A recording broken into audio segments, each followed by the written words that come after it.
안녕하세요. 매달 그달에 가면 좋은 여행지를 소개해드리고 있는 여행 크리에이터 모험가입니다. 어느새 아침 저녁으로 선선한 9월이 찾아왔습니다. 9월에는 메밀꽃과 해바라기, 코스모스 등이 피어나고 억새가 갈색으로 물들어 아름다운 대한민국의 풍경을 볼 수 있는데요. 9월에 가면 좋은 여행지로는 과연 어떤 곳들이 있는지 같이 한번 살펴볼까요? 첫 번째로 소개해드릴 장소는 평창 봉평 메밀꽃밭입니다. 9월 초에서 9월 중순에 이곳을 방문하시면 메밀꽃 축제 행사장을 비롯해 마을 곳곳에 위치한 메밀밭에서 활짝 핀 하얀색 메밀꽃을 만날 수 있는데요. 메인 행사장인 메밀꽃밭에는 다양한 포토존을 만들어 놓아 다소 심심할 수 있는 메밀밭을 보다 다채롭게 즐길 수 있도록 꾸며 놓았습니다. 포토존 없는 넓게 펼쳐진 메밀꽃밭을 보고 싶은 분은 카페 슬로우 이육 앞쪽으로 펼쳐진 메밀꽃밭을 방문해 보시면 좋은데요. 이곳은 메밀꽃밭이 정말 드넓게 펼쳐져 있지만 메밀 재배를 목적으로 한 사유지로 메밀꽃밭 사이를 걸어볼 수는 없습니다. 우리나라 메밀 최대 생산지는 제주도이지만 메밀꽃밭은 봉평 메밀꽃밭이 가장 잘 알려져 있는데요. 이는 이곳을 배경으로 한 소설 메밀꽃 필무렵의 덕이 큽니다. 봉평 메밀꽃밭에서는 소설 속에 나오는 물레방앗간도 축제장 건너편에서 바로 만날 수 있고요. 축제 기간 동안에는 당나귀를 타고 마을을 돌아볼 수도 있습니다. 2024년 봉평 메밀꽃 축제는 9월 6일부터 15일까지 열립니다. 축제 기간 동안에는 행사장 근처에서 플리마켓도 열리는데요. 옛 장터를 재현하는 듯한 지푸라기 지붕으로 꾸민 플리마켓 점포들이 지역 축제의 맛을 더욱 살려줍니다. 플리마켓 끝쪽에서는 지프로 만든 미끄럼틀도 탈 수 있으니 놓치지 마세요. 이 외에도 마을을 돌아볼 수 있는 깡통열차와 전통 방식으로 집을 엮어 만든 섭다리 등 축제 기간 동안 볼거리 즐길거리가 다양하게 마련되어 있습니다. 봉평 메밀꽃밭 입장료는 4,000원입니다. 시간이 여유가 있다면 바로 위에 위치한 2호석 문학관과 2호석 생가까지 같이 둘러봐도 좋습니다. 대중교통을 이용하시는 분은 평창역에서 150번 또는 156번 버스를 타고 창동 4리레에서 내리시면 되고요. 축제 기간 동안에는 KTX 시간표에 맞춰 1일 오후에 셔틀버스도 운행하고 있다고 하니 셔틀버스를 이용하셔도 좋을 것 같습니다. 봉평 메밀꽃밭 근처에는 봉평 메밀 옛골, 풀레음, 고향 막국수 등 메밀국수를 파는 곳들이 많은데요. 맛은 거의 비슷하니 대기가 적은 곳에서 드시면 될 것 같아요. 저는 이번에 고향 막국수에서 먹었는데 대기하는 동안 메밀차를 마실 수 있어서 좋더라고요. 메밀 전병이나 메밀 만두 같은 사이드 음식도 팔고 있으니 같이 먹어보셔도 좋을 것 같아요. 같이 가기 좋은 장소로는 용평면 황하코스모스 꽃밭과 땀띠기 공원이 있습니다. 용평면 황하코스모스 꽃밭은 지도에는 나오지 않는데요. 공립용평 어린이집을 네이버 지도에 검색하고 가시면 바로 옆으로 황하코스모스 꽃밭을 만날 수 있습니다. 규모가 그리 큰 편은 아니기 때문에 여기만 일부러 찾아갈 정도는 아니고 봉평 메밀꽃밭 갈 때 같이 들르시면 좋을 것 같아요. 용평리 황하코스모스 꽃밭은 봉평 메밀꽃밭에서 차로 8분 거리에 있습니다. 다음으로 소개해드릴 장소는 땀띠공원입니다. 땀띠공원은 평창군 대하면에 위치한 아담한 백일홍 꽃밭이 조성된 공원인데요. 잘 알려지지 않아 조용하게 가을의 아름다움을 즐기고 싶은 분들이 방문하기에 안성맞춤인 곳입니다.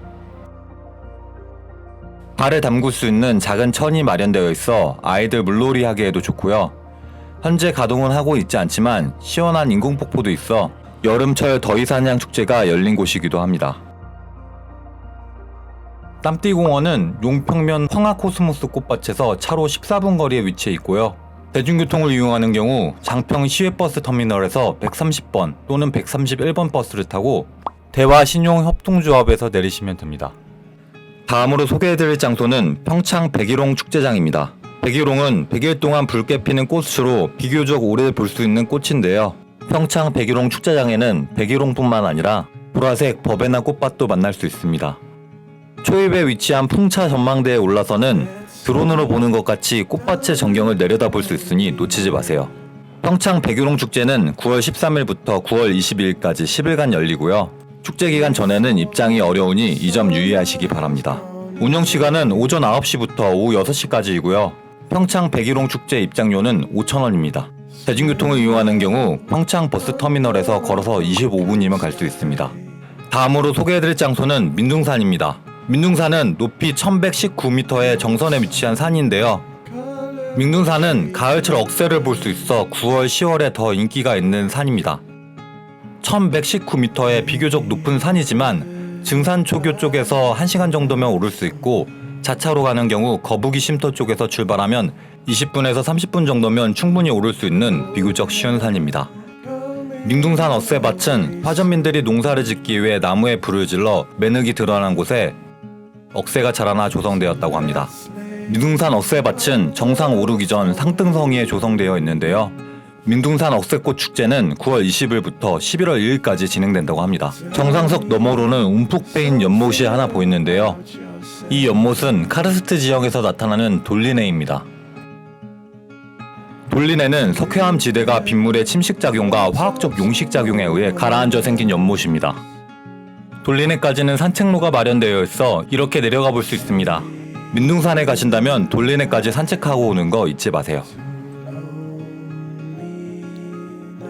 대중교통을 이용하는 경우 민둥산역에서 내려서 증산초교까지 25분 정도 걸으면 민둥산 등산로 입구에 도착합니다. 거북이 쉼터 쪽에서 오르시는 분은 거북이 쉼터 가기 전 민둥산 850 전망대에서 간단하게 요기를 하셔도 좋습니다. 가격은 약간 비싸지만 여기 뷰가 장난 아니거든요. 사발면이 3,000원인데 이렇게 단무지도 주십니다. 다음으로 소개해드릴 장소는 충주 악어봉입니다. 악어봉은 이곳에서 내려다본 호숫가의 구불구불한 산등성이가 마치 악어 같다고 하여 붙여진 이름입니다. 악어봉은 원래 공식 탐방로가 없었는데 SNS에서 이곳이 사진 명소로 알려지면서 2022년 탐방로 개설 공사를 시작하였었는데요. 9월 중순에 악어 모양의 보도교가 완공되면 정식 개방한다고 합니다. 9월 탐방로가 완공되면 커뮤니티 게시글을 통해 안내해 드릴 테니 악어봉 개방 소식이 궁금하시다면 게시판을 참고해 주시기 바랍니다. 같이 가기 좋은 여행지로는 게으른 악어가 있습니다. 게으른 악어는 악어봉 탐방로 입구에 위치한 카페인데요. 빈백이 있어 쉬어가기에 좋고요. 악어 모양의 귀여운 계단이 있어 사진을 찍기에 좋습니다. 아쉽게도 이곳은 대중교통으로 가기에는 어렵습니다. 다음으로 소개해드릴 장소는 수원 화서문입니다. 화서문은 수원 화성 서쪽에 위치한 성문으로 화성의 서쪽에 있는 문이라 하여 화서문이라 이름 붙었다고 하는데요. 9월 말에서 11월 초까지 화서문 주변으로는 새하얀 억새꽃이 피어나 한국적인 미가 가득한 아름다운 가을의 풍경을 볼 수 있습니다. 또한 9월 28일부터 10월 20일까지 수원 화성 화서문, 장안문, 장안공원 일원에서 총 3가지 테마로 2024년 국가유산 미디어 아트 행사가 열린다고 하니 9월 말에 방문하셔서 같이 보고 오시면 좋을 것 같아요. 이상으로 9월에 가면 좋은 여행지에 대해 모두 소개해드렸습니다. 10월부터는 본격 가을 여행이 시작되는데요.